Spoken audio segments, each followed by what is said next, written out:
తిరుమల లడ్డూ కల్తీ విషయంలో చంద్రబాబుకు సుప్రీంకోర్టు మొట్టికాయలు వేసిందని వైసీపీ అధినేత జగన్ అన్నారు. చంద్రబాబు క్షమాపణలు చెప్పాల్సింది పోయి ఇంకా అబద్దాలు ప్రచారం చేస్తున్నారని దుయ్యబట్టారు. సుప్రీంకోర్టు హెచ్చరిక జగన్కే వర్తిస్తుందని దేవాదాయ శాఖ మంత్రి ఆనం రామనారాయణ రెడ్డి అన్నారు. లడ్డూ విషయంలో నిజాలు వెలుగులోకి వస్తే వైసీపీతో అంటకాగిన అధికారులకు తగిన శిక్ష తప్పదని తెలిసే జగన్ తప్పుడు ప్రచారానికి దిగారని ఆనం దుయ్యబట్టారు. సుప్రీంకోర్టు తీర్పును జగన్ వక్రీకరించారని మరో మంత్రి పయ్యావుల కేశవ్ ఆగ్రహం వ్యక్తం చేశారు. తీర్పు కాపీ రాకముందే చంద్రబాబుపై జగన్ విమర్శలు చేశారని మండిపడ్డారు.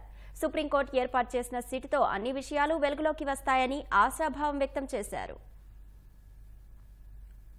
మత విశ్వాసాలను కావాలని రాజకీయ దుర్బుద్ధితో ఎలా రెచ్చగొడతా ఉన్నారో అన్నది సుప్రీంకోర్టు అర్థం చేసుకుంది. కాబట్టే దేవుడిని రాజకీయాల్లోకి లాగొద్దు అని, పొలిటికల్ డ్రామాలు చేయొద్దు అని చంద్రబాబు గారు స్వయంగా వేసుకున్న సిట్టును సైతం రద్దు చేసింది. చంద్రబాబు నాయుడు గారిని మొటిక్కాయలు వేసిన పరిస్థితులు గమనించాం. ఆర్డర్ పంపిస్తా జగన్మోహన్ రెడ్డి గారిని, చదువుకోమనండి. మేము ఏ అధికారులు అయితే వేశామో వాళ్ళకి వెరీ గుడ్ రెప్యుటేషన్ అన్నటువంటి దాని రికార్డ్ మెన్షన్ చేసింది. మొటికాయలు ఎవరికి పడ్డాయి? ఇక్కడ సిబిఐ ఎంక్వైరీ కాదు కదా, ఇది సిట్టు. దాంట్లో 2 మెంబర్లు ఇంకో ఎక్స్ట్రా మెంబర్లు వచ్చారు.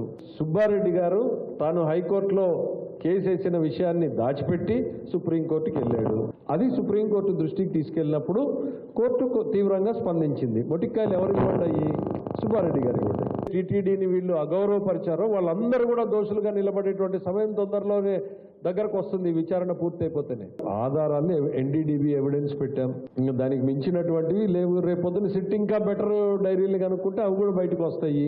తిరుమలకి వెళ్ళడానికి బద్ధకం వేసి తిరుమలేసుని ఇంటికి రప్పించి సెట్టింగ్ వేసుకుంటాననేటువంటి ప్రయత్నం చేయగలిగినటువంటి మహానుభావుడు మీరు తిరుమల గురించి, తిరుమల గొప్పతనం గురించి మాట్లాడితే రాష్ట్ర ప్రజల కర్మ, దేశ ప్రజల కర్మ.